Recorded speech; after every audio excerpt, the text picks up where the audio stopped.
Aquele que sai chorando enquanto lança semente, voltará com cantos de alegria, colhendo seus feixes. E aí, galera, graça e paz, que bom tê-los aqui. Você já sentiu que algumas áreas da sua vida estão estagnadas? E que você está no lugar errado e não consegue se ver crescendo e nem se desenvolvendo aonde está? Se você se identificou com isso que eu falei, eu tenho uma ótima notícia para você. Deus não é indiferente ao que você está sentindo e deixou registrado em suas escrituras algo para você. E se ainda não chegou a sua vez, mesmo assim, ouça e guarde com carinho em seu coração essa palavra, pois ela pode te ajudar em algum momento de crise. Vamos meditar junto à luz da palavra de Deus em alguns versículos do capítulo 29 do livro de Jeremias? O título desse capítulo é Carta aos Exilados, e essa carta foi escrita por Jeremias num contexto muito triste para o povo de Judá. Após Deus chamar o povo ao arrependimento por diversas vezes e ser rejeitado, finalmente chegou o momento do juízo.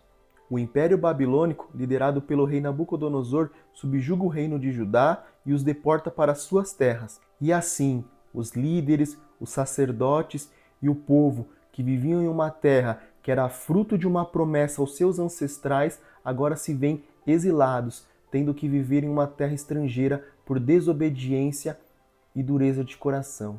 O profeta Jeremias recebe uma mensagem da parte do Senhor para esse povo que está em exílio e a transmite através de uma carta, essa qual nós vamos meditar. Agora eu gostaria de ler um trecho dessa carta junto a vocês, do versículo 4 ao 7, que está escrito assim: Assim diz o Senhor dos Exércitos, o Deus de Israel, a todos os exilados que deportei de Jerusalém para a Babilônia. Construam casas e habitem nelas. Plantem jardins e comam seus frutos. Casem-se e tenham filhos e filhas. Escolham mulheres para casar-se com os seus filhos e deem as suas filhas em casamento, para que também tenham filhos e filhas. Multipliquem-se, não diminuam. Busquem a prosperidade da cidade para a qual eu os deportei, e orem ao Senhor em favor dela, porque a prosperidade de vocês depende da prosperidade dela.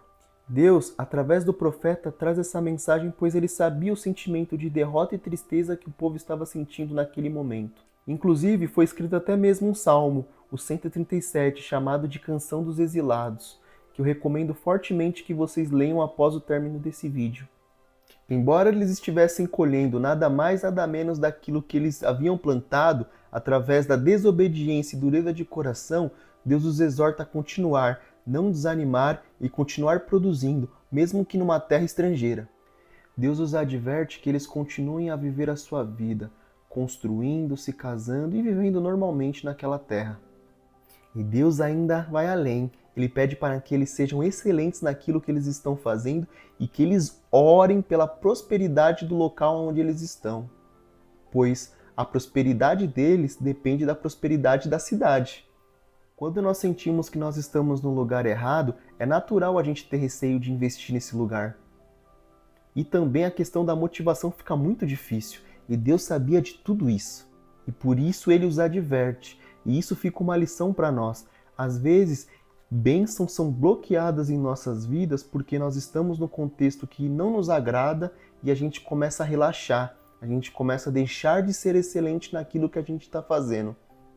Essa advertência de Deus é um grande ensinamento para nós, pois muitas vezes nós estamos vivendo um contexto que nós não gostaríamos de estar vivendo, seja trabalhando num local onde a gente não vê futuro, ou morando num lugar onde a gente não gostaria, e por causa desse sentimento a gente acaba se sabotando, a gente deixa de viver, de produzir com excelência, nós acabamos fechando as portas do céu em nossas vidas. Às vezes, justamente por não estarmos dando o nosso melhor, é que nós ficamos estagnados. E Deus, que sonda nossos corações e intenções, bloqueia as bênçãos em nossas vidas. Agora, vamos continuar com a leitura da carta, dos versículos 8, 9 e 10. Porque assim diz o Senhor dos Exércitos, o Deus de Israel: não deixem que os profetas e os adivinhos que há no meio de vocês os enganem. Não deem atenção aos sonhos que vocês os encorajam a ter. Eles estão profetizando mentira em meu nome. Eu não os enviei, declara o Senhor. Assim diz o Senhor: Quando se completarem os 70 anos da Babilônia, eu os visitarei e cumprirei a minha promessa em favor de vocês, de trazê-los de volta para este lugar. Olha que interessante o cuidado que Deus tem para com o povo.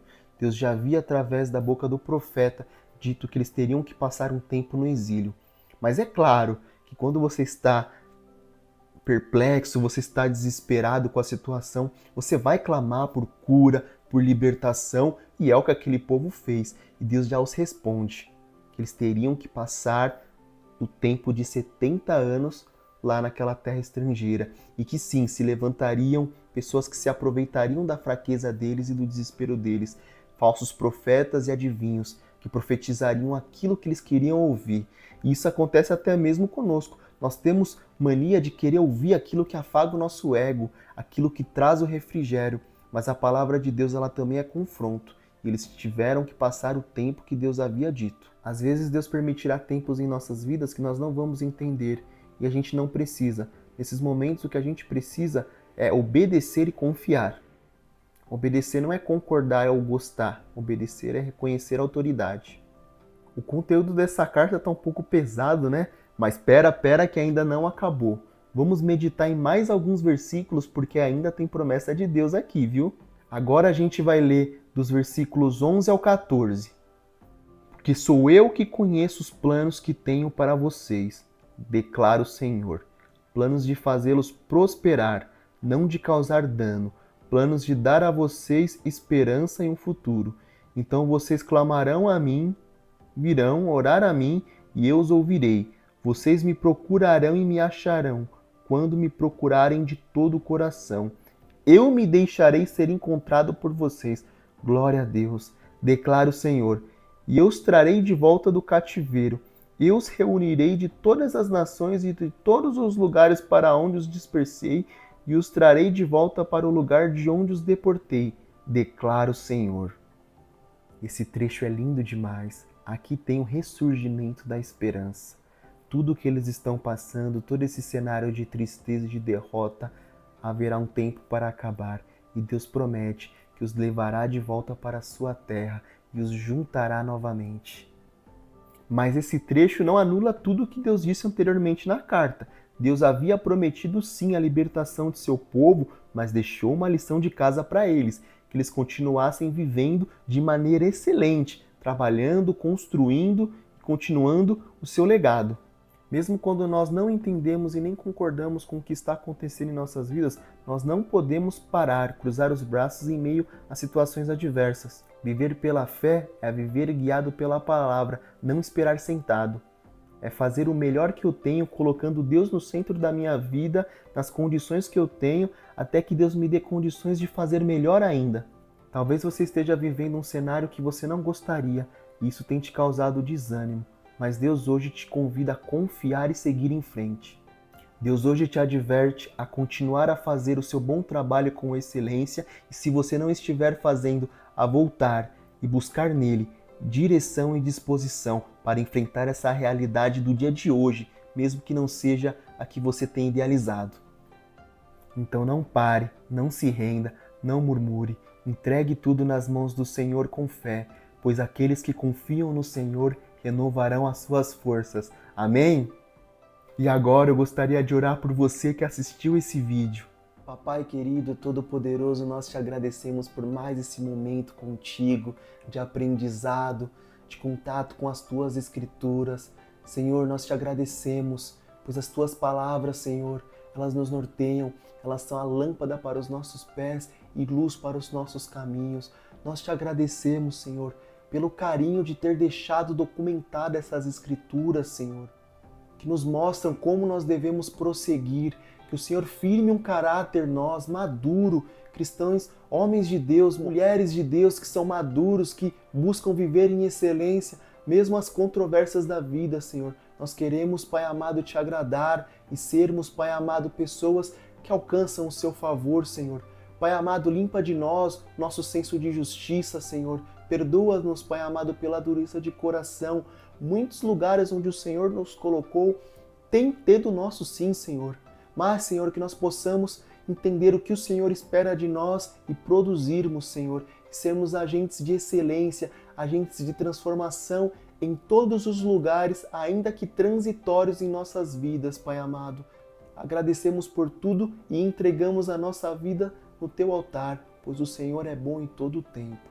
Assim nós encerramos essa oração com o coração grato e feliz, por mais uma vez o Senhor falou aos nossos corações. Amém. E para você que assistiu esse vídeo, eu desejo que a paz e o amor de Deus inunde o seu coração. Amém.